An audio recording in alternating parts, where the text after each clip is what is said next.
बिस्मिल्लाहिर्रहमानिर्रहीम। अस्सलाम वालेकुम नाज़रीन, आप देख रहे हैं प्रोग्राम कड़वी बात और मैं हूं जुल्फ़कार मीर। नाज़रीन, डरा डरा सहमा सहमा सा इलेक्शन आगे बढ़ रहा है। वो गहमा गहमी, वो रौनकें कहीं नज़र नहीं आ रही, लेकिन उम्मीद की जा सकती है कि आहिस्ता आहिस्ता शायद इसमें कुछ तेज़ी आ जाए। हमारा रवायती तारीख़ी छप्पड़ बाज़ार, जहाँ पर इलेक्शन से बहुत पहले एक परचमों की बहार आ जाया करती थी, लगता था कि इस बाज़ार में दाखिल हों तो सही मानों में इलेक्शन की जो रौनकें हैं वो सामने आ जाया करती थी। और पूरे जो हलका है उसके हवाले से आपको अंदाज़ा करने में भी आसानी हो जाती थी कि किसका पलड़ा भारी है, कौन आवाम को साथ लेकर चल रहा है। लेकिन इस वक्त तो हमारा ये तारीख़ी बाज़ार भी सूना पड़ा है। बस जिस तरह कारोबार मंदे हैं, इलेक्शन का कारोबार भी लगता है ऐसे ही है कि बस मंदा ही पड़ा है। इसी तरह इन दिनों में, यानी चंद दिन पहले वो बड़े बड़े जलसे हुआ करते थे और बहुत ज़्यादा गहमा गहमी हो जाया करती थी। लेकिन अब छोटी छोटी कॉर्नर मीटिंग हो रही हैं। वो मुस्लिम लीग नून वो ज़रा बेहतर अंदाज से इन चीज़ों से निपट रही है, ज़्यादा कॉर्नर मीटिंग और जलसे कर रही है। और दूसरी तरफ पाकिस्तान तहरीक इंसाफ, साबका पाकिस्तान तहरीक इंसाफ के आज़ाद उम्मीदवार, ये देख लें, ये जुमला भी कहना पड़ रहा है कि एक तरफ पाकिस्तान तहरीक इंसाफ है, उसके फिर साबका उम्मीदवार है, हमायत याफ्ता कह लीजिए, वो और ज़्यादा दबे हुए हैं। कॉर्नर मीटिंग भी करें या कोई एक्टिविटी करें तो 2-3 दिन के बाद पता चलता है कि ये वाक़या ये हुआ है। तो इस किस्म के इलेक्शन की कोई उम्मीद नहीं कर रहा था, लेकिन अभी तक बहरहाल इसमें वो रवायती रौनकें नहीं लग पाई। और उसकी एक और वजह भी है कि इस वक्त तक भी जो मामलात हैं अपने उम्मीदवारों को फ़ाइनल करने के, वो पूरे नहीं हो पा रहे। कुछ तो अदालतों में ज़ेर समाअत है मामलात तहरीक इंसाफ के हमायत याफ्ता उम्मीदवारों के, और बाकी जिस तरह उनसे इंतखाबी निशान छीना गया तो ये तो चले उन्हें नुकसान हुआ, फ़ायदा उसका ये हुआ है कि वो आखिरी वक्त तक अपने उम्मीदवार जो है वो तब्दील कर सकते हैं। हालांकि अगर बाहैसियत जमात हिस्सा ले रहे होते, जिसको टिकट जारी हो जाता, तो अब ये मुमकिन नहीं था। लेकिन क्योंकि उनके सारे उम्मीदवार जो हैं वो आज़ाद हैं तो किसी वक्त भी तब्दील किया जा सकता है।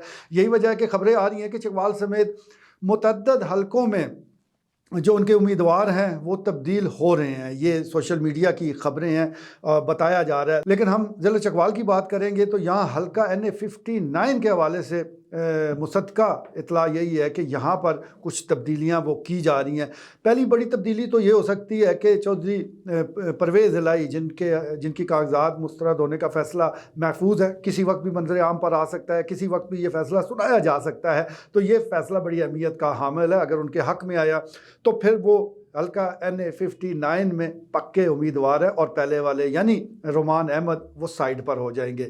इसी तरह एडजस्टमेंट की शक्ल में सरदारान टम्मन के साथ पसे पर्दा जो राब्ते हैं उसके हवाले से भी कहा जा रहा है कि बिल्कुल ये मुमकिन है कि मोहम्मद रोमान की जगह सरदारान टम्मन से एक कैंडिडेट सामने आ जाए और फिर हल्का NA 22 और 23 के जो उम्मीदवार हैं वो यही रखे जाएं, या एक आध तब्दीली यहाँ भी कर दी जाए। ये बिल्कुल इस हवाले से मुशावरत का अमल जारी है, जो आइंदा 1 से 2 रोज़ में मुकम्मल कर लिया जाएगा। ये सारी चीज़ें बता रही हैं कि इलेक्शन जिस तरह यकसू होकर उम्मीदवारों को ने लड़ना है, तो वो अभी टिकटों की तकसीम, हमायत दर हमायत के हवाले से ही मामलात आगे नहीं बढ़ पा रहे, तो जोश व खरोश कहाँ से आना है।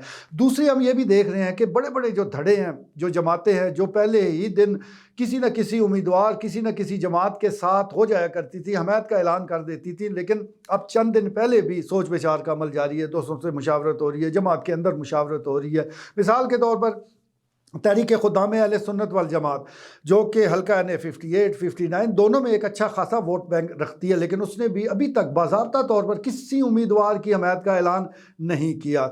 सारी जमातों की उम्मीदवार उनसे, उनके जो लीडर हैं, जो रहनुमा हैं, काजी ज़हूर हुसैन अज़हर साहब, उनसे मिल चुके हैं, मुलाकातें सबके साथ हो रही हैं, लेकिन अभी तक इस जमात के प्लेटफार्म से भी वो कोई ऐलान नहीं हुआ।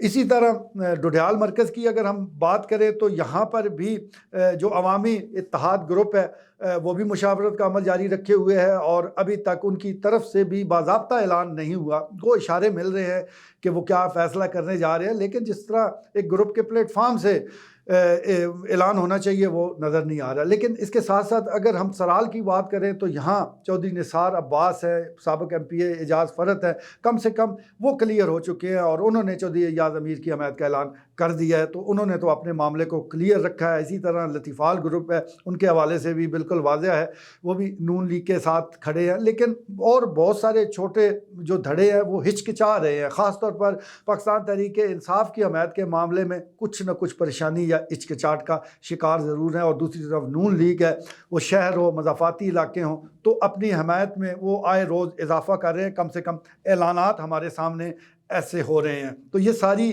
چیزیں جو ہیں وہ ہمارے سامنے ہوتی نظر آ رہی ہیں۔ امید کرتے ہیں کہ آنے والے دنوں میں وہ رونقیں ضرور لگ جائیں گی کہ جس کی ضرورت بھی ہے۔ الیکشن میں اگر کوئی رونق نہ ہو، کوئی ہلا گلا نہ ہو، تو پھر پھیکا سادہ سا الیکشن کس سے اچھا لگتا ہے؟ کم از کم آفسز کھلنے چاہیے، وہاں کی عوام ان آفسز میں بیٹھ کر ڈسکس کریں، گپے لگائیں، چائے پئیں، کھانے کھائیں، پھر ہی پتہ چلے گا کہ کوئی الیکشن ہو رہا ہے۔ اب ہر آدمی اپنے گھر میں بیٹھا موبائل پر کھیلتا رہے، اسمارٹ فون سے کھیلتا رہے، ٹی وی دیکھتا رہے، تو ایسا الیکشن پھیکا پھیکا پہلے نہیں دیکھا۔ لیکن اب کیونکہ وقت وہ کم ہی ہے، اس لیے ہم امید کرتے ہیں کہ اب معاملات جو ہیں وہ رونقوں کی طرف جائیں گے، اور یہ ٹکٹوں کی تقسیم کے حوالے سے فیصلہ ہونے کے بعد انشاءاللہ یہاں بھی رونقیں لگیں گی، اور جو ووٹر ہے وہ ضرور اپنا جو حق رائے دہی ہے وہ استعمال کرے گا۔ آج کے لیے اتنا ہی، اجازت دیجیے، اللہ نگہبان۔